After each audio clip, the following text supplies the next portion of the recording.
starting a couple of minutes late, but we'll officially call the meeting of the board of the Westminster School Board to order again at about 6:05. And as a courtesy, simply the public, with our appreciation to Fact TV for recording this so often, we like to make sure that we have introductions by the board members and others who are here, just so that people, members of the public who might be tuning in, who might not know who everybody is, have a chance to have everybody identified. So with that, we'll start with introductions, and I'll start to my right. I'm Margie Ferry, Westminster School Board. Karen Blanchard, Westminster School Board. Team Mulesy, Westminster School Board. Cheryl Charles, Chair of the Westminster School Board. Charlie Hutchison, Vice Chair of the Westminster School Board. Liz Hardy, Principal at Westminster Center School. Andy Haas, Superintendent of Schools. And that is our assemblage tonight. Welcome, everybody, and thanks to those who may also watch it at another time. It looks as if we have, let me ask if there are any adjustments to the agenda. Actually, that's. We do have a,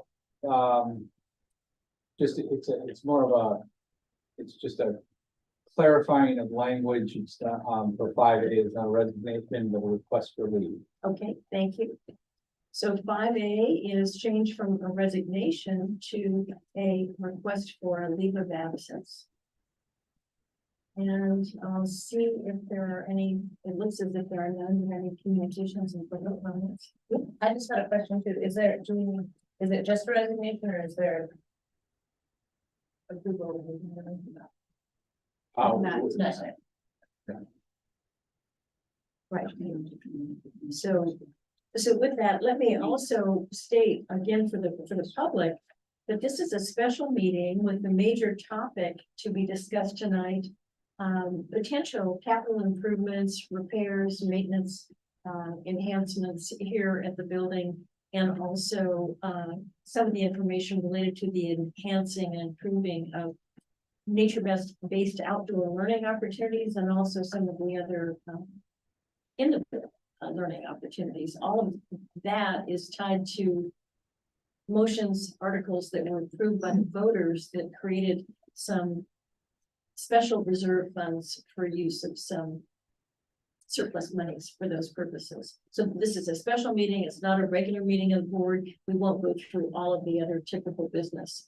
But our first order of business then is new business for discussion and action, and that is the now request for a leave of absence. This is a request for a year leave, an extended maternity leave for our school counselor who'll be having a baby as well. And you can name. Yep, Claire Westfall. Is there a letter to read? Yep, it says, attention WCS School Board and Superintendent Haas. This is a formal request for a year-long leave of absence for my position as school counselor at Westminster Center School. I'm requesting this leave to have my baby that is due October 8th, 2023. Thank you for your time and consideration, Claire Westfall. Okay, so I would entertain a motion to approve the request for leave, a one-year leave of absence from the school counselor, Claire Westfall. Motion made by Karen Blanchard. And any discussion? Presumably, was this somewhat routine because people normally spend leave out for extra time? It's in the contract, yeah, that they can apply for or request. Any comments or questions? Just who is going to replace Claire? Yeah, so it has been posted, and we did have an interview earlier this week with a candidate that I am excited to bring to the board when the hiring process is at that stage. Thanks for that. And I would also say that we checked with Andy's help. We got the bargaining agreement, and this is really Ms. Westfall's right to request this leave of absence for a year with therefore a position being available for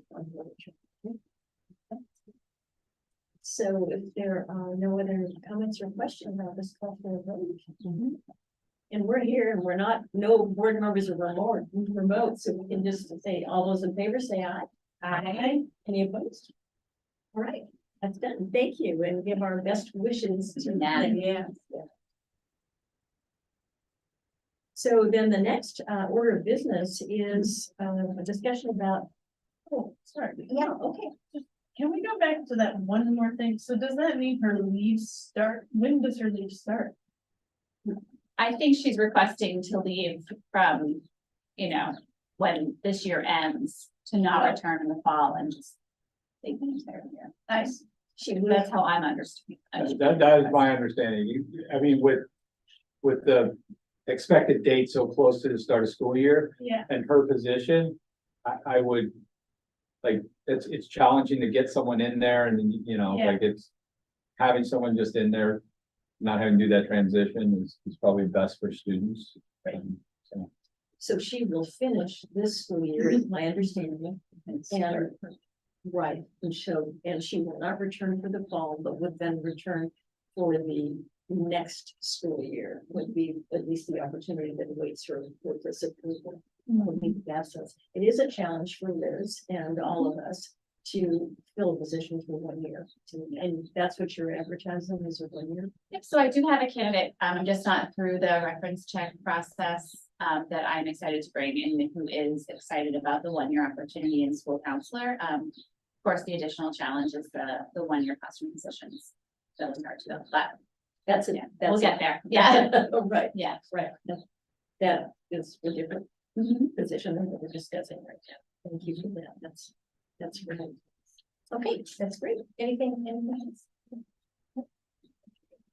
So then, our discussion on capital improvements and any information that you can share with us based on what you've done. Yeah, so I was hoping I would come here with quotes and real numbers to discuss. That's for approval, but we have are still working to hear back from many contractors that we're reaching out to. Some of the projects that we're hoping to use the surplus funds would be to do kind of a facelift on the east wing bathrooms, the boys and girls bathroom in the east wing, the K2 hallway. Purchase a second oil tank. Complete the mini split project. I'm involved purchasing and installing 13 additional mini splits. Mini splits, I think that's what they're called. Heat pumps. Yeah, okay. Our emergency lighting system, so when we lose power, it needs to be fixed, because when we lose power, the emergency lights don't go on in the building, so we need to fix that. We talked, we're looking into removing the buried tank that's in front of the building. And putting in an additional sink in preschool. Right now they have one sink. And it takes a long time to get kids every morning. Yeah, right. So we're hoping to install an additional sink in that. Can I ask a question about this? Is Nicole taking notes here for this? Or- Yeah. Yes, that's what I thought. And so we're gonna get them. That's all I care. Thank you. And we also wanted to explore the drain in the parking lot that floods when it rains and it doesn't drain properly. So we're looking into that. So that would be along the lines of the capital improvements in the building. Our nature-based learning committee has looked into ways to enhance our outdoor learning in our garden space. I have a list and their initial brainstorm list of ideas and prices to go along with that. It would involve, and this is just the preliminary list where they're then going to move into involving stakeholders and having further discussion about what to ultimately purchase for our school grounds, but things like a pavilion, a storage building, theater under the maples. What does that mean? So I'm just reading from the document that was shared with me by the committee, which is a removable, changeable vinyl that can be laser printed with student designs and canvases It's a backdrop that's created by students, and the space would be used for outdoor play, teaching, and music theater performances. That's good. Yeah, that is fun. Yeah, another one that I thought was good was the loose parts play kit. Would have like bamboo poles, large sticks, rope, rocks, shells, tree cookies, animal figures, and it's just for promoting self-directed, creative, and imaginative play. These are other station ideas around Westminster Center School and the West campus for use by all students and summer camp attendees would be a vertical planter, eco root planter, outdoor chalk or painting easels, labyrinth, or building boards and storage rack, or potential tools like battery operated tools for students to use. And they talked about refreshing the West playground, you know, a new swing set, and just building nature playground movable objects such as wood or PVC piping or fencing to enhance the playground in that space. Liz, might we get, Yes, I can email this. That would This be is just great. a very I know, I would love to see. first the look at the beginning of it. document, but I can absolutely share that with you. I also have, I talked with Lisa about the enhancements for the pre-K space, Lisa and Jennifer. What they would need. What they want, right now they use a space out by the garden, but they really want a space that is for pre-K. So no matter who's out there, they have an outdoor space, because when their students can't be in groups larger than 20. So if they're outside using the playground and another class comes out, they have to go in. Because it is over 20. So they're looking to create a space over by the garden that would be just for pre-K. They're looking for a picnic table, a sandbox, and really just how she described it was a big pile of dirt. That's what preschoolers want. Some shade cover and whittling tools. That's their preliminary list. They have ordered already, and I believe it is at the high school, is a mud kitchen and a plastic storage shed to store their materials. Would that need to be fenced? That was our question. Yeah, we weren't sure I of the see regulation, that it is at every other school. But the Not pre-K. always, no. Not always. when they're mixed ages, it is like even at the grammar school, I think I don't know. You can- Yeah. I don't know, as far as regulations, they have to be, but if people might do it out of, you know, like, just segregating and stuff. So I don't know about a regulation you need to have it, we can look into that. But if it's just like, we don't want the big kids on this little stuff, so we're gonna put a fence up, and that's that physical barrier just to help them stay away. Or those little kids can be like cats and they go all over the place, and so it's a fence and barrier, you know. Or I wonder if it's like distance from the road and distance from the other place. So, Pretty far back. so the things we can look into, But we had that same question. And the same came from the dirt, they're requesting a sandbox, because at first she just wanted a pile of dirt. But I think it has to be in a sandbox for her regulations. But yes, so and my question is too, when we get to the point where we're ready to say, yes, we want to purchase these materials, or we want to commit to these contractors for this project, so that I then come to this board for approval on those specific things. Is that how this works? I mean, obviously, yeah, I think obviously we want the teachers and the community to have a lot of say in this, including the students. I think this board actually also has a lot of expertise, so I'd like to have it be a little bit collaborative around all of this. so there's the whole logistics end of it that is like, one, do you have Mr. Horton's direct email? Okay, so I would email him all those things you just went through, like the Okay. removal of like tanks and. So would he work on projects that aren't ESSER funded? Uh-huh. Oh, perfect. We've got him working on other things, so. Great, then I So, will. and the reason is I just had a meeting with him, earlier today. Where he was talking about, he's just got a list of subcontractors, so he might be able to pivot and get someone here quicker. But also, depending on the size of a project, there's just all these regulations, you know, making, and he'll make sure that's all taken care of for you in doing that. And then he can also help with the prioritization of when things can happen, because you don't want to be ripping up, you know, you might get someone in who says, yeah, I'll take up your tank, and at the same time you're taking up your tank, you're trying to do something else, and so he can help project manage that. Okay, perfect. May I ask a question just about budget? In other words, how much these are going to cost, these individual things, and how will that get assessed?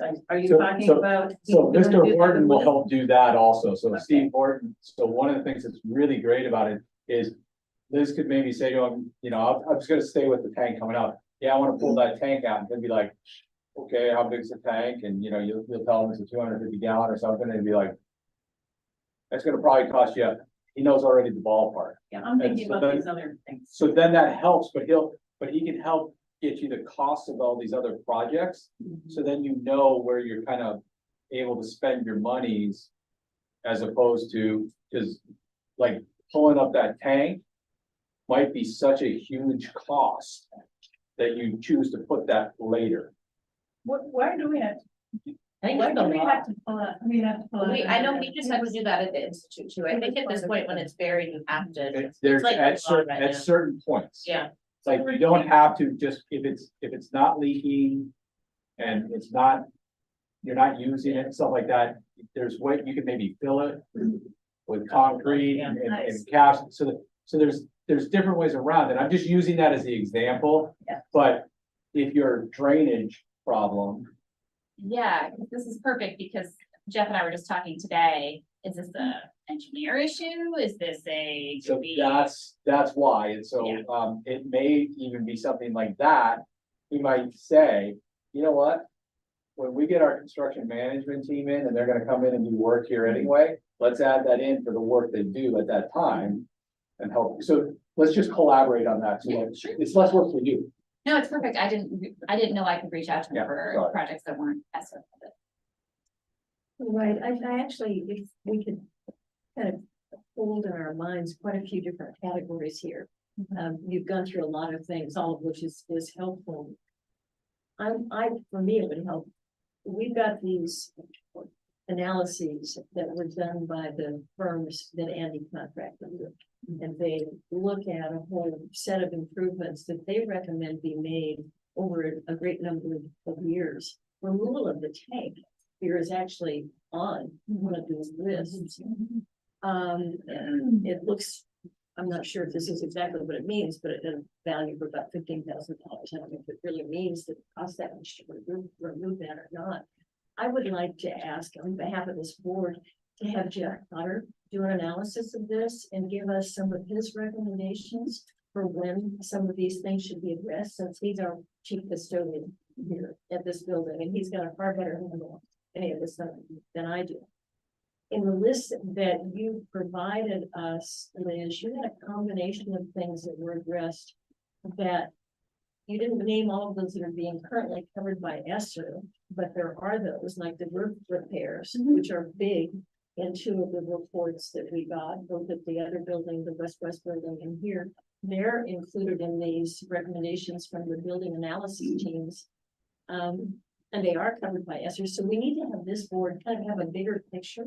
And forgive us for asking for the detail, but it's because we've just gone to the voters and asked and gotten approved a lot of money. And so we need to be able to differentiate, and I know you're helping us with this, Andy, as are you, Liz, but those things that are being covered by ESSER and other sources, if there are, and those that we need to plan for here.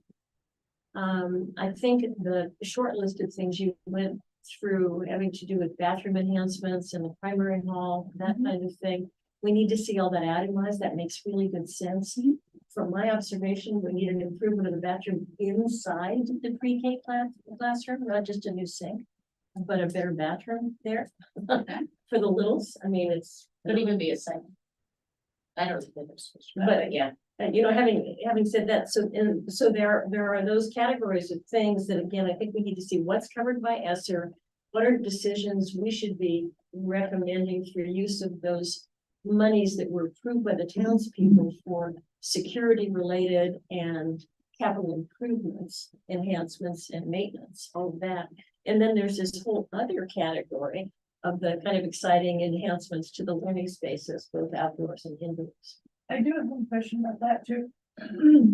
If we're doing something specifically for pre-K, is that covered in the cost here, or is that covered by the SU, given that it's necessary? So that's where there needs to be a conversation because, pre-K has funds, but are like, so I was gonna back up a little bit and just say, like, I think what would be helpful, is if the board was able to define goals for what you're looking to try and do. So like if one of them's enhance outdoor educational environments, I'm making very broad goals here. Then we can help to start categorizing them and then you can start trying to figure out like where these things fit in a little bit. Because but like with preschool, one might, this is how I always approach everything is, it may not always be a preschool classroom.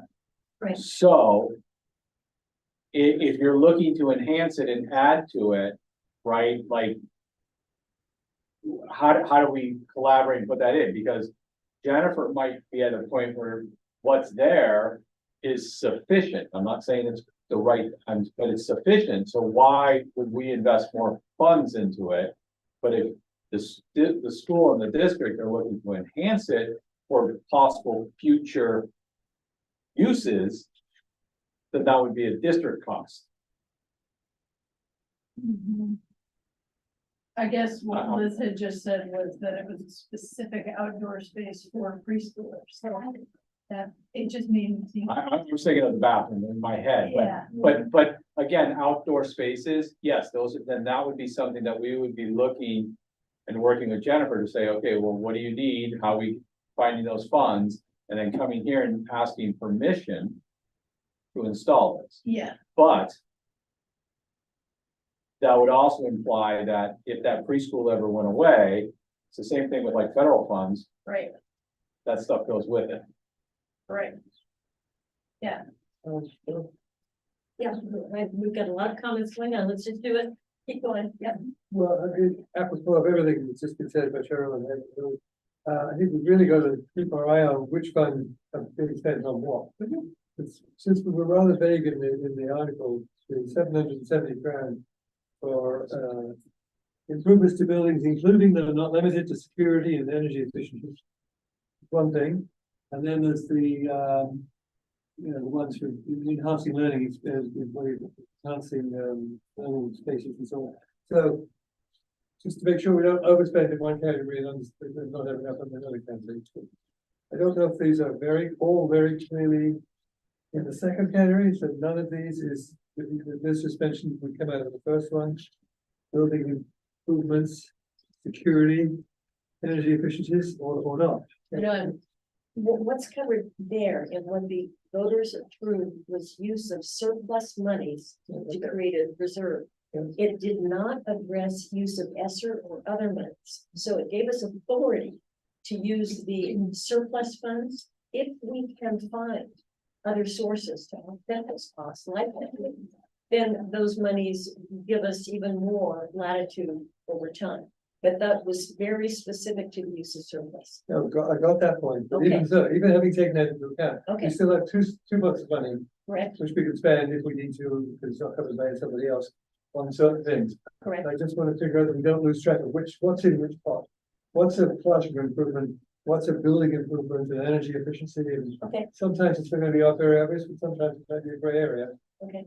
Particularly, I'm concerned that the energy efficiency stuff might come in more expensive than we think.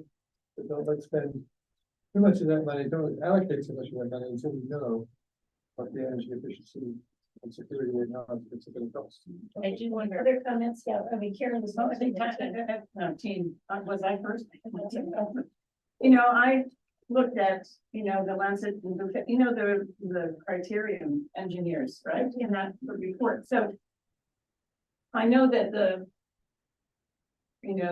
tank is one thing, but there's also a whole ventilation system that they're talking about here, which is about air quality and if there's some mold, stuff in the insulation and so forth. So I'm trying to figure out when we talk about, I know we're looking at preschool stuff, but we're also looking at enhancements inside and trying to figure out, it seems to me, sort of the priorities, a little bit of what Andy was saying, but I think Charlie too, the priorities of, what's outdoor and what's indoor and how I think, your point, Marky, was a little bit that it's not only for preschool kids, it's for the whole school itself, these other things. So I'm only wanting to say is that this report seems to me, even though it's a draft, we haven't accepted it, as full, but there are some wonderful parts to it to be helpful. That's all I'm going to say.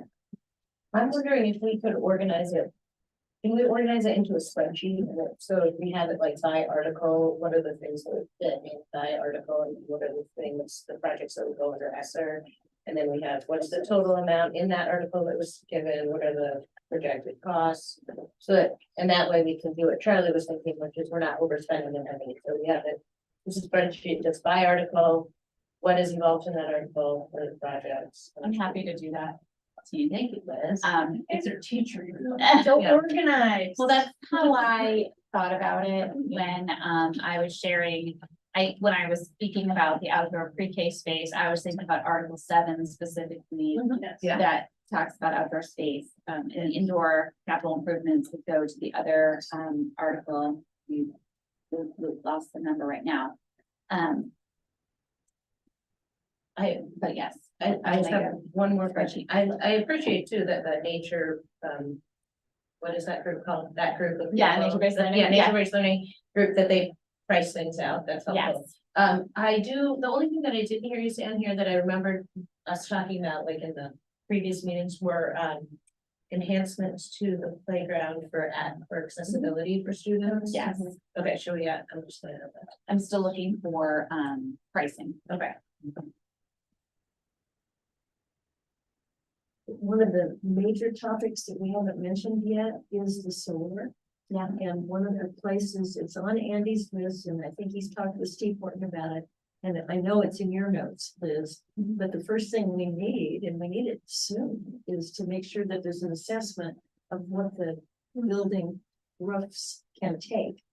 And I think maybe Steve, you've authorized him to reach out to Center for Vermont Solar, not to make a commitment there to get information from them. So I can speak that a little bit. We have secured an engineer, that's gonna come in and look at all the roof within the SU for structural integrity. Okay. And so that includes, and I asked Steve to include, Westminster for integrity of solar panels. He actually said solar panels actually don't weigh that much, so it shouldn't be, he's not worried. But he said, but he said it should be done. So, I mean, what he told me today was, it was great. We got this company. It was the company he wanted and everything. Now he's trying to get them here. And so, because everyone's so busy To getting do the them, analysis, you to mean? get them here, the engineer here to actually do the analysis. So he is working on that. He thinks it'll be, hopefully within a month, but that's, that's the bad news I was getting a little bit today, which is just everything's just still so backed up in the construction world. So Should we reach out maybe to Simon and ask if he knows of any other engineering? yeah, I mean, I gave him direct contact also to Simon to Okay. work with him. I mean, I think, I think it's part of that's why we hired a project manager is to do this work for us so that we're not having to spend all our time doing it. I mean, honestly, what I thought was a simple project and I could go out and maybe, to actually, we can't find another project, at another school, we can't even get anyone to commit to do the project at all. Now, there might be a mom and pop who says they'll do it, but will it be done correctly? And so then you get into the legals and liabilities and So that's, but I say a month because I want to give a buffer. I mean, he didn't give me, like, he said he hopes to have them out soon. And so I said like within the month, and he said, yeah, that sounded reasonable. May I ask you a question about the roof? Just because of this other report talked a lot about the attic space and needing to, in this report that I was just referring to, right? That the attic space needed some, this is where the ventilation question was, needed work, is all I wanted to say. So I'm just assuming that when they're thinking about the roof, they're thinking about what's underneath the roof. And, you know, like the attic. So Well, they're talking about so when you put a new roof on, yeah, you have to increase the density or thickness of your insulation. yeah. And the insulation, whatever that weight carries, they have to make sure that structurally it can handle it, but they're not gonna be looking at the air pocket in the attic. That would be a whole separate thing. Well, that's what I'm wanting to say, is it seems to me, having built my own, so the attic and the roof are connected. And so if you have a new roof, there is implications for the attic that's underneath that. All I'm wanting to say is that if that, and looking at this report around ventilation and the attic would be helpful, that might be something to read, and I don't know who's reading this report, I'm assuming this draft that we have, that, that Steve is looking, I mean, people are looking at. Yeah, this. we had that report done quite a while ago. Yeah. And the purpose of that was to give it to the schools to develop capital improvement plans so that they could plan out years in the future of how they're gonna do things. I can definitely take that back to Steve. I mean, Because I think that there were things about that you don't have to do, this is great, and you don't, this is further, when. In the future, but there were things that needed to be done more recently, Right. and that's what I'm wanting to say. There was this question of mold and this question of insulation needing to be done in the attic, et cetera. and my understanding is that the roofers that you have are some of the ones he would recommend to do it. So he feels very comfortable that what they're looking to do in their proposal Yes, is going to meet the needs and be efficient. yes, and is connected to this. Yeah. Thanks. That's the question. Yeah, so I'm assuming like the Steve Horton and his team or whatever they'll deal with the pricing on like the building stuff, so for second oil tank, the drainage, all that stuff. Will pre-K do pricing out for the stuff that's like building based, like sandbox, picnic tables, or who will do that and get that right? They did start Oh, some great, pricing, that was okay, I wasn't Yeah, sure. no, I I- assumed they were, and I think it makes most sense, I have all these like documents linked to a notes document I took. Yeah. And I apologize for not thinking about a spreadsheet before tonight, but it's something I could easily pop into a spreadsheet to put, to link actual. That's what I wanted them to send to me, like actual products that you want, so that it has an actual price. And actual information about or something, not just saying like a picnic table. Like, okay, but what is the actual one you want? Okay, great. I think some of this also is, I think, getting all the players together so we can have a conversation, because Liz and I just haven't even had a moment to get together. Like, I'm just hearing some of these things, and I've known a few of them, but like getting Jennifer in the same room and starting to list them all out so that we can help prioritize that in some way, so.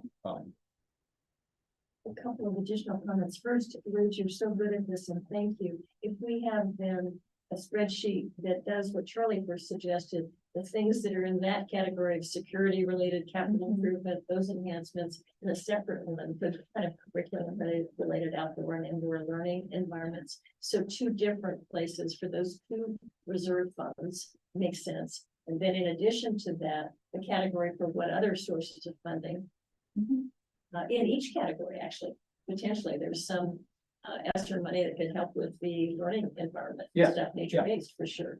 And that, because we did put some monies aside, the committee did for that as well. So that will be a huge help, a planning tool for all of us. Yeah, and how I envision it, so I'd love some feedback on this as we're talking. I'm envisioning it as a Google sheet with different tabs. And one tab being ESSER with all of the things, one tab being Vermont efficiency, all the Good. things. Article 1 or going by the articles, like which article, and then if you click the tab of the article, it would have, you know, maybe a brief synopsis of what that article was to remind us, Mhm. and then a list of what I'm foreseeing would pertain to that article, so that we can discuss. I think it's, we can easily do it, tie it all back to one, the first sheet be all of them. So there's, The running list. yeah, so there's a running list and then it just tells you what Uh-huh, thing, because that, okay. And then related to that is which source of money would pay for it, and that gets implied, but I'm thinking, for example. The time that Steve Horton spends on the solar project would not be something that the SU pays for. But rather that should be something that comes out of the reserve funds from the Westminster School. Right. That's an expense of hours for his time on that, Andy, unless you have a different take on that now. no, I think so. It gets slightly He complicated. keeps track, I'm sure. of He each does a project. very good job of like Yeah. the project, but I think like if we're having an engineer come out and look at roofs. To try and parse out how much of that was for solar, how many minutes or hours of their time, we can try and do that. It may actually cost more from a labor perspective out of the business office to try and divide all that up, but we can work on it. I That's mean, an offer from us. I yeah, think. no, that, I appreciate that, and, I can let him know that as we work forward, because these are new things, and he and I just have this running list of things, and so already on there are your solar panels. And then there are like the roof at the high school and the, driveway, which are not ESSER funded projects, Right. but he is the project manager for those projects. And we're not sitting in there going, well, you spent this much time on, because it's all really one big enhancement project, so. But we could try and parse it out, What So- makes sense to you? yes. Yes, Margie.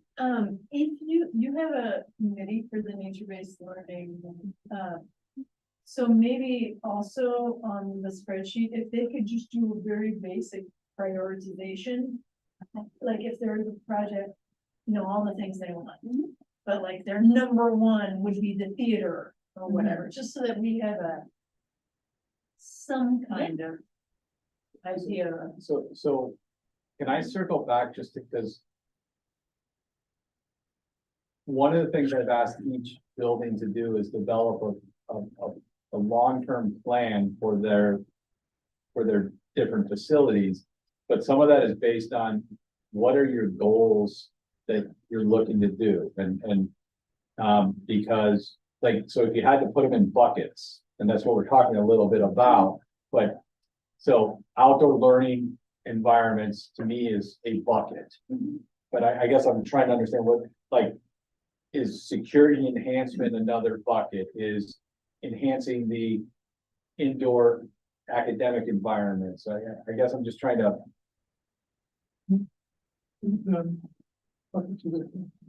What, Charlie? I'm just noting buckets is a nice concept, but. You see much. because from there, once you have your major goals, it's listing out, okay, what are those sub goals that you're doing, and then you have your list, and you go back to always your big goals that you're trying to accomplish. And so you're not feeling like you're, It's still a priority process as well. Unfortunately, one of the several buckets are gonna be funded by the same article, so we're gonna have to tease so out how much. it's not about funding, it's what I'm trying to get you to see is, what are your goals? What are you trying to accomplish long-term? And you all have done a much better than some of our other buildings in maintaining your buildings and doing certain things, but like bringing in mini splits, what's been done in the past here is it wasn't always done with a long-term project forethought putting in, or the camera project that was here, there was, let's go out and buy cameras on Amazon and install them. So because there wasn't any, this is what we want to do, it was more reactionary than it was being proactive. So I'm just trying to like I know you have a long list, we want to do a lot of things, I'm just trying to help you say like, okay, where do you want these categories of things to be in? So, But having said that, then we will have to decide how much money to assign to each of those buckets. yes, And that's a decision. We've got 770,000, which is kind of vaguely ascribed to what will end up being several of those buckets. but the plan will allow you to have monies in the future potentially. And then as you have monies, you can assign them to do those tasks, or we go out to get certain grants. Yeah. To try and attack those. But the bucket that says solar or energy improvements, it's gonna be those little split things, but then it's gonna be solar panels and goodness knows what else. And we should make sure we know what, at some point, we're going to say, well, there's 500,000 for those things, or there's only 400,000 for those things. And therefore we have to choose this and not that. Correct. At some point, we have to make some choices.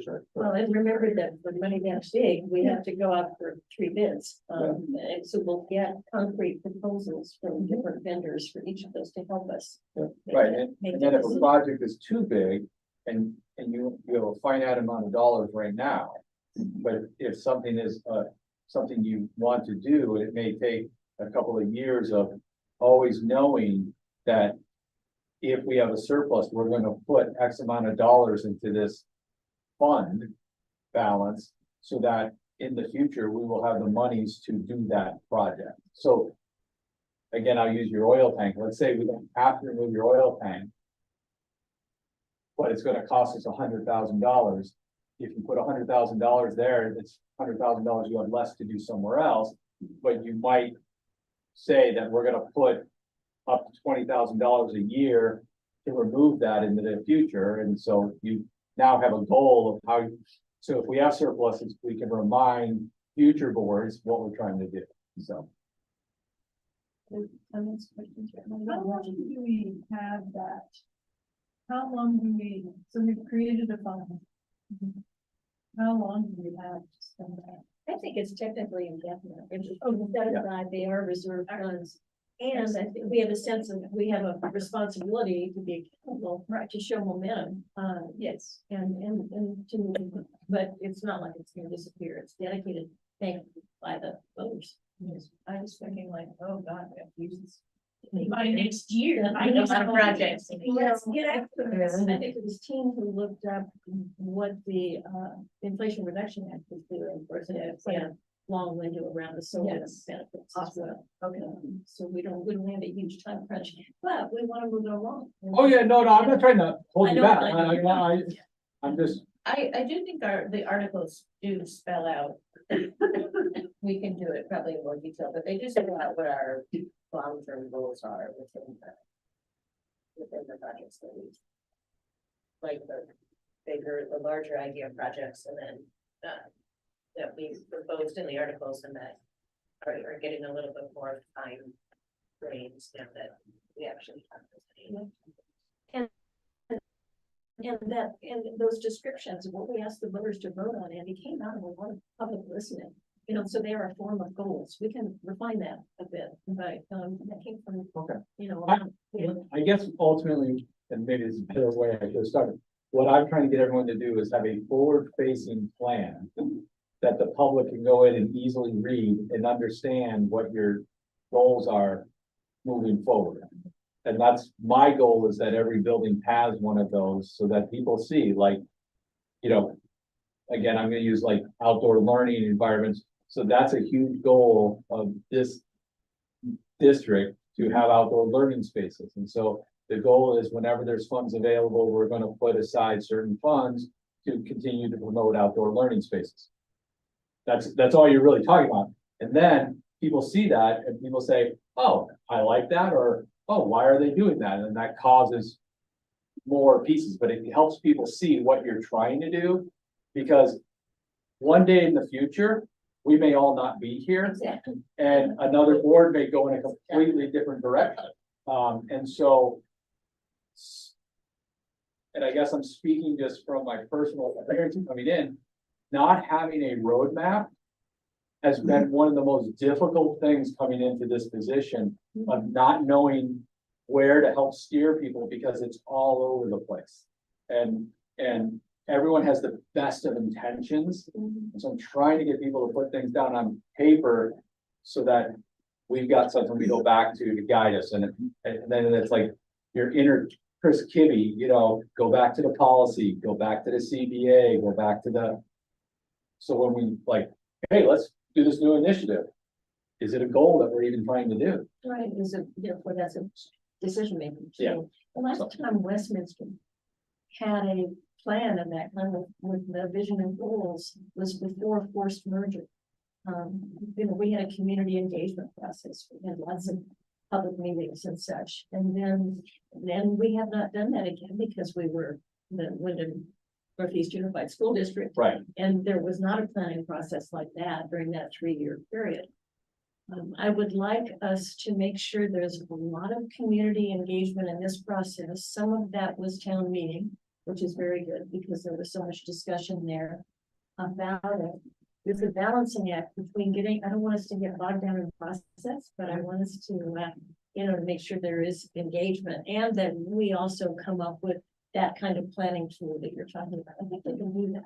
Any, I also thought that Liz, when you conversation about that, about setting up the Google, this, you know, at least what you've described and the people and the money that they're talking about in a document where you can see this. So I think, you know, I think if you're talking about goals, it would be asking this group of people, which is what you described, which is to prioritize of those things. And people will have a conversation then about what the ultimate goal is and how you're going to go through them. So you know, to me, you're on the right track about wanting to do that. I think in the combination of what was described here might help in that process.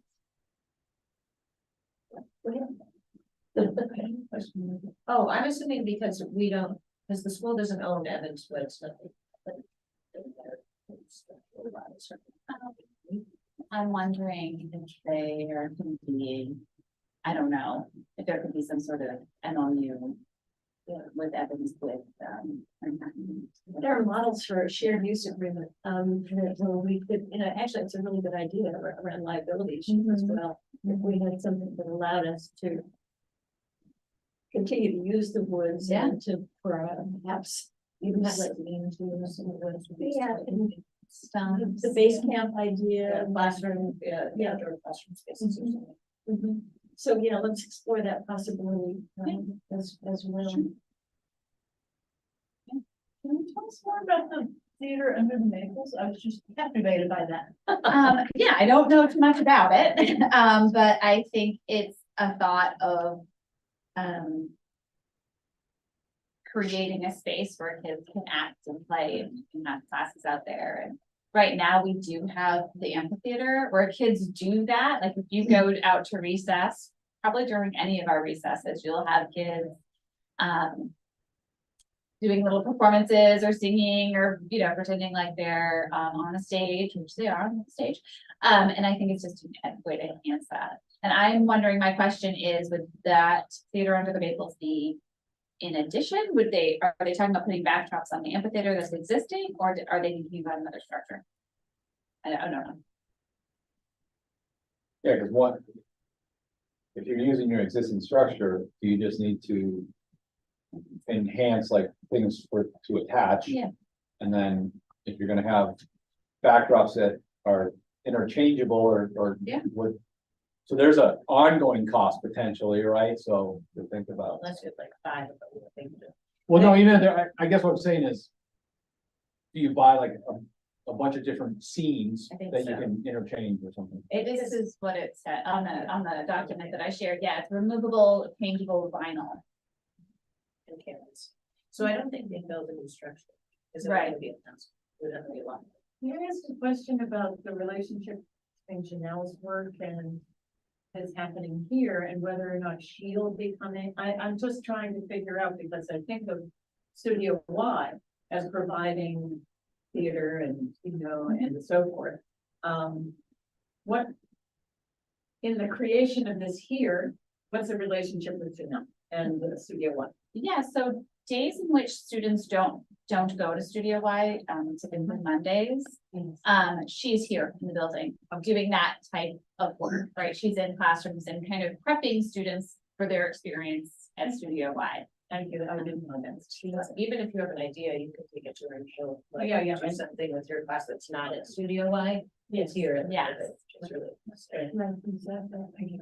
So that leads me to the question about the enhancing of the playground, a community expressed need at West West, and the extent to which Janelle might also want to be involved in those discussions. And I'm wondering if Sarah and some of the other parents over in West might informally meet again to really specify what they'd like to see. I think a little community engagement like that, and then to have Janelle and maybe the students also, you know, which is an affectionate line here as well. But at minimum, we need to have a special strategy for West West, engage the community there. So if you guys like the idea to have Margie informally reach out to Sarah, who brought us ideas before, and she tapped the community, so it's kind of an informal community. Who's Sarah again, please? Sarah Carlisle. She called into one of our. Did she come into one of those meetings? She She lives in West West? and she was at town meeting and spoke up quite a bit. She was sitting relatively near you. I know a lot of.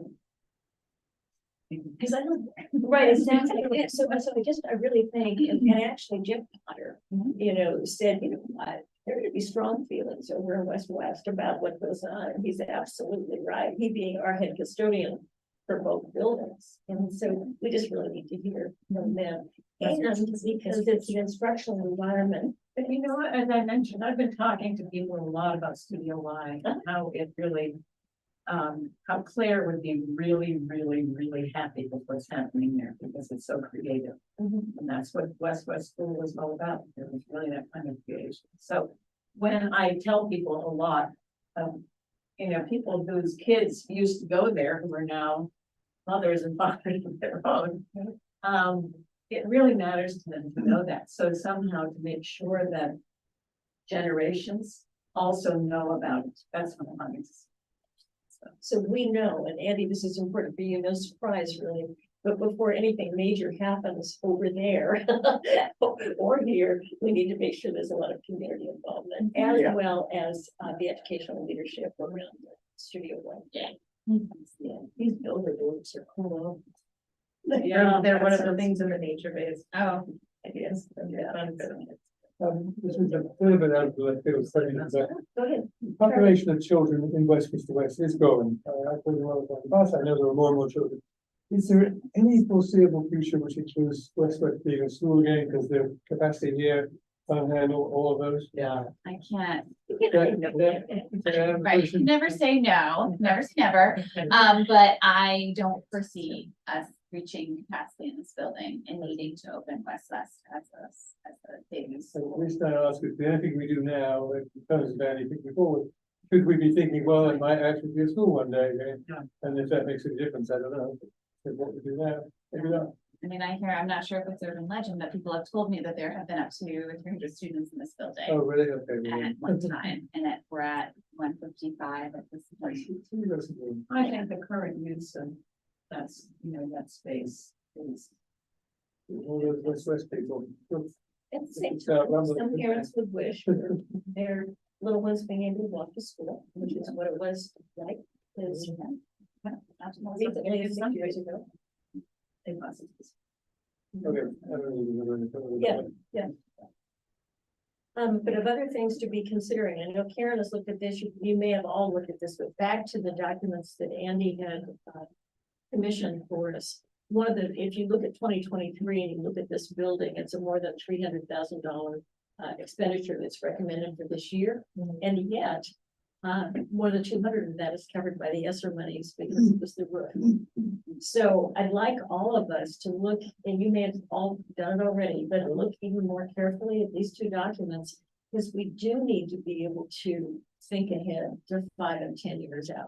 There's some big ticket items, and none of this is enhancement, it's on maintenance. And so it's things like this parking lot, which is expensive, and those are all things we need to be thinking about and planning for whomever follows us on this board. Because we don't want the taxpayers to be super surprised. Right, and I think that's the other piece of wanting to be meaningful, that if there is a surplus, that you're thinking of the maintenance at the same time you're thinking of enhancements. Because, again, just today, one of the conversations we were having with, Ricky Adams, our IT director, was the server closet, as we call them, where, you know, so where all your IT stuff comes together, really was never thoughtfully thought out when it was put in, and it's kind of a rat's nest. And so, you know, as part of our overall of networking and whatnot, which we planned for, it's going to get fixed and cleaned up and done correctly. But it's about a $10,000 job. So, like, and it's because it was like, oh, hey, we should have this, we want this to be a wireless point. And someone in the past said, okay, here, just kind of add it on, and, you know, so it kind of looks like the, you Well, how know, do we avoid that stuff? Because we have to have a long-term goal, but then there has to be a long-term goal where that's not, that So- stuff isn't happening, because then we have to clean it up. correct, so. Right? So Teen, that's a Yeah. great, so we're developing SU-wide strategic goals for Yeah. a lot of that. Ricky's already got an entire tech plan done, Okay.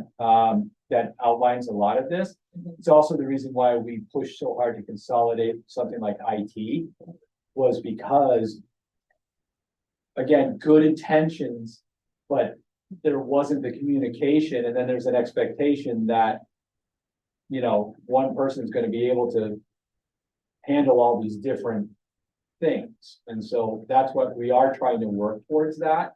And at the same time, balance out that independence that each school needs to have. But, so we are doing a lot of that. That's the work we've been doing a lot this year. So, So no more cameras on. No more what? Cameras on Amazon and. Yeah, right. correct. And so I think that's, one of the things, they haven't been here yet, have they? Pulling wire. So very shortly, they're gonna be coming in here and pulling wire throughout the entire building for doors and for, cameras. Because there's a whole upgrade that's gonna happen, in here. And then, I was just checking my calendar, I was doing this, I believe tomorrow and then maybe next week, I have another meeting, to talk about like the security entrance and stuff of that nature. So, you know, so we're trying to coordinate all these things to happen all at the same time, but, you know, so we're trying to do that so we can avoid those problems in the future, team. Yes, Okay. that's a lot. Maybe next meeting, we really have a timeline, 5-year timeline. And on the timeline, we put on there, what's in these reports, like the things that have to be done, maintenance. Like, just has to be done, you know, that goes on the timeline. And then we can dovetail in, like, the projects that we're hoping, that we really want to do. They're not necessities, but enhancements. Put those in, sprinkle them in, and then we can see a 5-year. The other piece with that engineering report is if it says like in year 2026, you're gonna need to replace the hopper for your wood chip boiler, right? So when we go to budgeting, we know to budget for that. So you see your budget line for maintenance go maybe up because of that, but then, so it's not maintained always, because sometimes we've had a history of, we just budget the same amount every year and we just try to get by with what it is, as opposed to really thinking about the projects. Right. And so back to asking Jeff to weigh in, if that's appropriate, that's up to you, Liz, but it just seems like that would be really helpful. Absolutely, and really looking at the documents that you shared from the facilities audit and the projections that they give, right? They Right. give these capital improvement projections. And again, some of those are thankfully being covered by the current SRA, so that's wonderful, but other things are not. And then that leads back to, the current potential surplus in this year's budget. And Jim Vizina was guiding and advising us to look for things like potentially removing the tank, whatever that is gonna cost. Because it does really strongly appear that we're gonna have some money left over, even with the increased costs of seventh and eighth grade tuitions. Remembering that we also have a reserve fund already, one from a couple of years ago that was reauthorized. So I think we're gonna be fine with the budget. So again, following his lead, what things can we spend money on now that are needed that will help us in that category? So that needs to be in our spreadsheet. As well. Does that make sense? Yes, after last board meeting, when he shared that there was money left over, we had planned on purchasing an additional oil tank this year. That was something Jeff and I had wanted to do. It's just getting a contractor in here to do the work or to give us a bid on the pricing has been a struggle.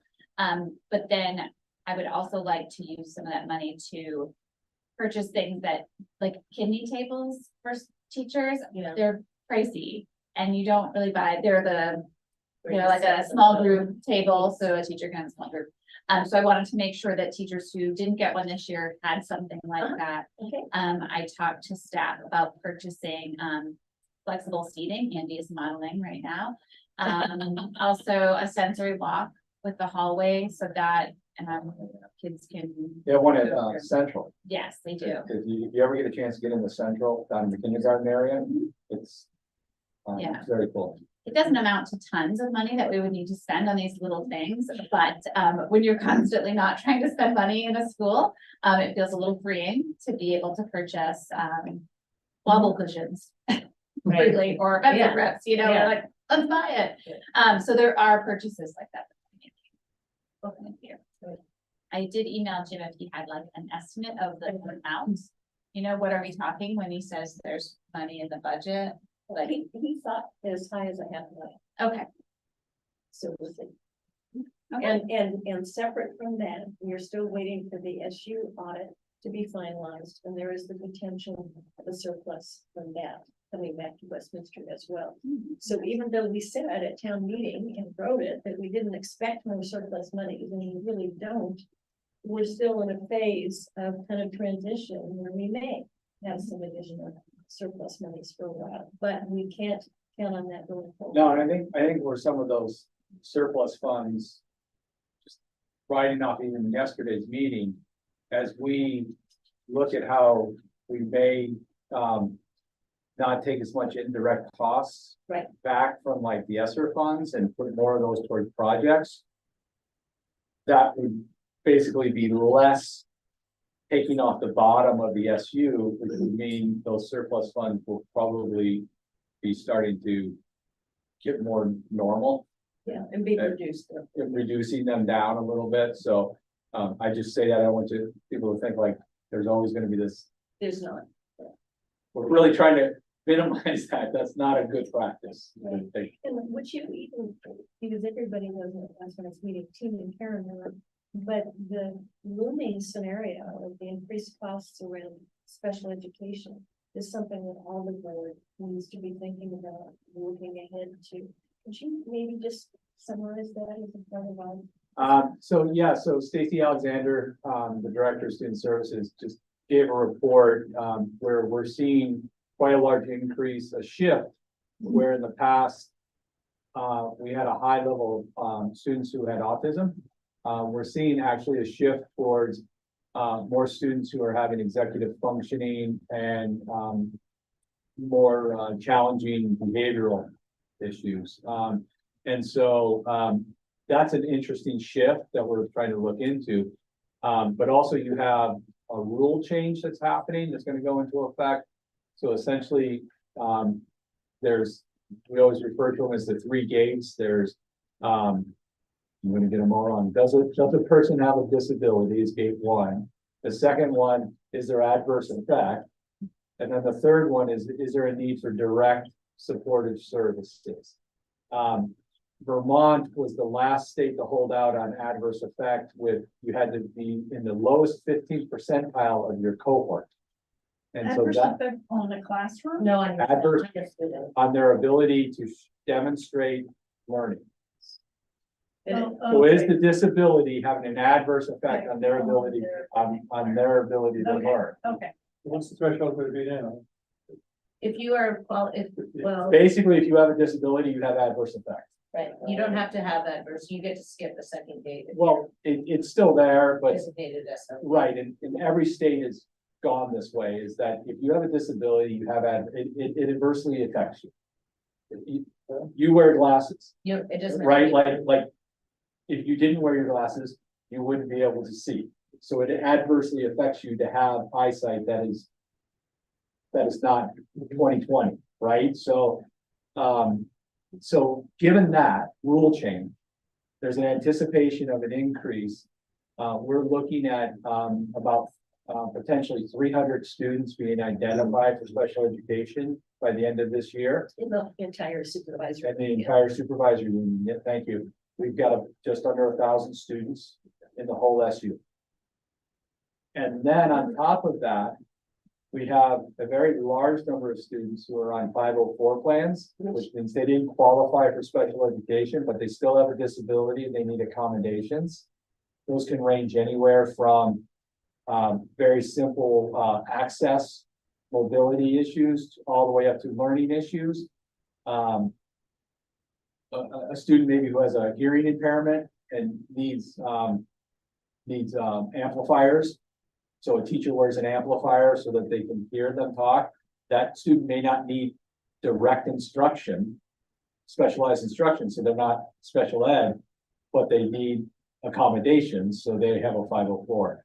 So you've got almost between 504 and EST, which is an educational support team plan, which are students who haven't yet gotten maybe labeled with a disability. We're talking almost 2/3 of our entire SU population is on some type of an intervention educational plan. And so when Cheryl talks about the looming, I mean, we can identify that a lot of this, we can identify the students that are impacted by COVID. And that's where we're seeing these large numbers coming up through special education. But the other piece that's changing in the rules change is functional performance is now a major area that can identify a student with an IEP. And you have to now provide services and progress monitor for that. where you Yes. didn't before, yeah. And so there is a potential of an initial amount of kids, but I think as we are building our capacity for our teachers to work with all students, so at the same time that that's happening, we're working, that's what Shelley Wilson's working a lot on, and Deb Cardania is working a lot on science of reading, bringing in All Learners Network with mathematics, revamping our title and how we provide title services so that we are supporting kids, because ultimately we want to help all kids, and just because you have a disability doesn't mean you need an IEP. We should be able to help them. Right, or the hope too is that like EST's practices are strengthened so that kids, it's not a pipeline to special ed, it's like a pipeline away from special ed. Sometimes the vocabulary. With the acronyms. Well, no. What I wanted to say is that in my vernacular, it's differently able, but I know from a point of view of getting money, people use the term disability, but I sometimes I think in a classroom, and just thinking about being differently able. Yeah. Is a nice way to, not nice, an appropriate way. Yeah. To think about kids and Or adults and everybody. in our thing. We just talked about experiences. As variance, there's. Because I think sometimes when you think about differently able, you think about just differences, and everybody has differences.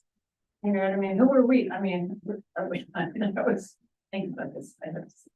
No, you're absolutely right. I have always talked about, for the last 25 years, like everyone really has a disability, right? And so therefore, what makes us any different, right? It's just what's manifesting itself for me is going to be different for Liz. And And so therefore, And we're all differently able to. right, so therefore it's just a manage of what does Liz need to be successful? And what do I need to be successful? And, you know, And I think that's what teachers generally, in my experience, that's what they're looking at in their classrooms, if they're, teachers is thinking about ways in which you can learn from this person a different thing than you can learn from this kid, you know what I mean?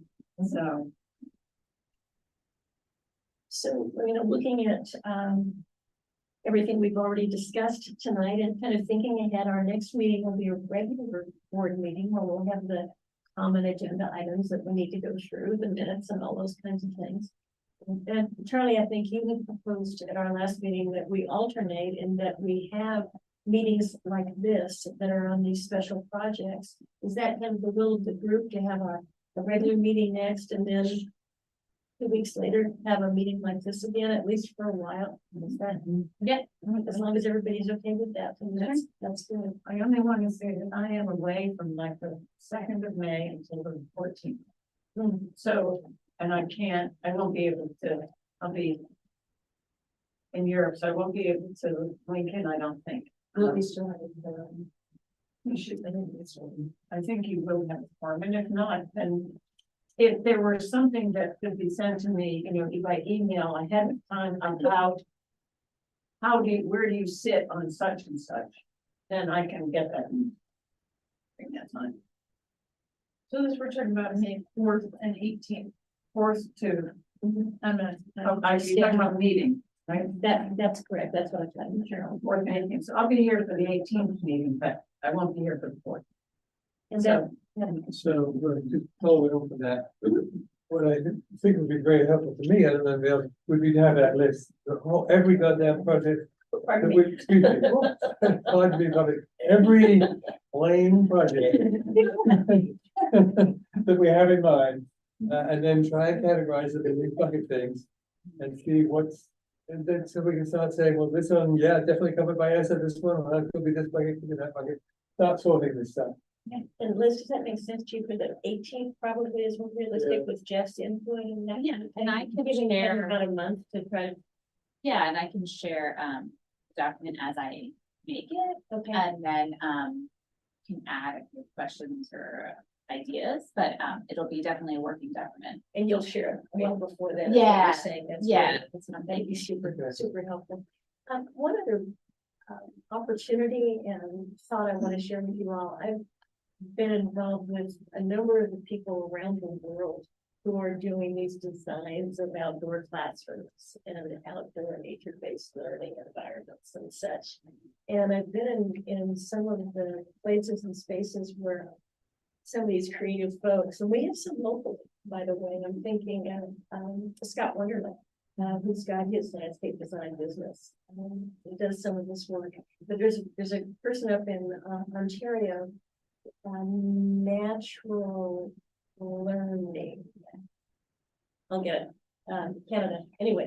I was in a workshop with him where he gave us all of this media. He gave us all these materials. So was sand and little tiny trees. And we all created the landscape that we wanted for the outdoor learning environment and put it all together. I would love to see a process in this building where all the kids and all the teachers had an opportunity to help create what the outdoor learning spaces and places could be for the team sports, for the little ones that were here and others. There are so many incredible things going on that are so beautiful and so affordable and so imaginative and so conducive to all the things we're looking for. So I'm just not sure that our wonderful people here have seen all the exciting things or have had the opportunity to actively engage in imagining what it could be. So I just offered that as something that I think could be really fun and really. Field But- trip. Field trip. Field trip, well, Montclair's one, I mentioned that, I went up north and visited the school that has all these base camps, pre-K through 6th grade. They're integrating nature-based outdoor learning throughout the school. Where was this? I'm trying to remember the name of it. Where did I go? I'll have to look it up. Well, the reason is I met somebody in the Upper Peninsula Uh-huh. of Michigan. And they have, it's all through the school, this whole sense of garden and the use of that, like we're doing here, right? But also that they were able to produce, compost from, refuse from this group, company, and from this, and they were able to make organic and sell it, and it paid for the whole program. Wow. Yeah. So when I get the connection to this, I just thought it would be wonderful to see the work that they've done and sort of what the history is of it. He was a very enthusiastic guy, and they're doing amazing work, so I know we can't do that, somebody could, but I thought we would get that information on this. That's great. So, I jokingly say field trip, but I think sometimes the best way is to, if you can take people to see those experiences, and then they can start to look at their own space and see, how can I can incorporate this into my day-to-day kind of thing. Yeah, I don't know if pre-K has been to Guilford Street, but they're outside 95% of the day. mhm. And they have all outdoor structures, they have like cubbies out there, they have, sometimes they're out there for time to get there. And when you're in, we have a lot of places right within our reach here. You're exactly right. I mean, Vermont has, especially in early education. Yeah. Has so much going on, but we do have a couple of schools. The one whose name is escaping me right now, and then Sharon Elementary has been one that's done pre-K through 6 for quite a while.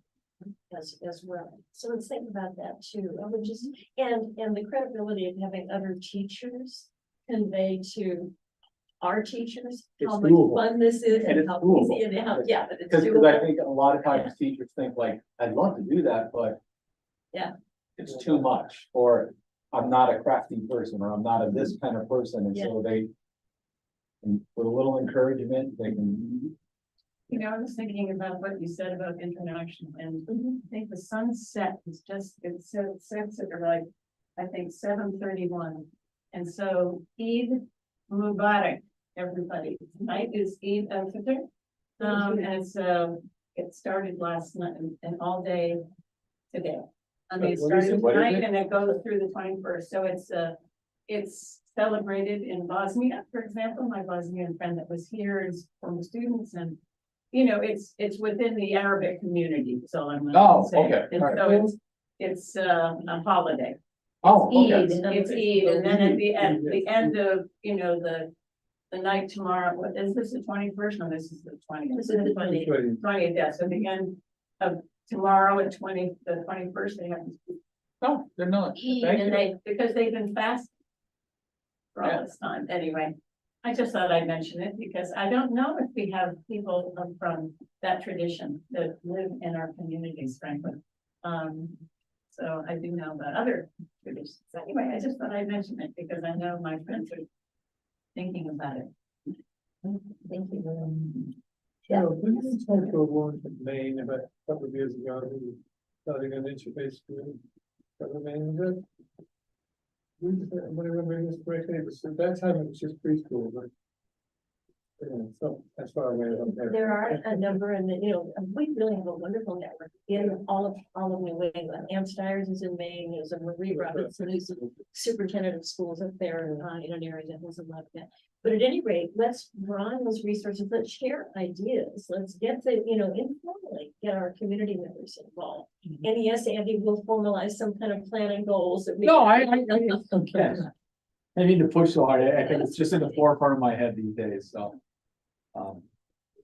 So our next meeting is May 4th, a full meeting, and the next time we focus on these kinds of improvements and projects and all the money associated with our priorities is May 18th.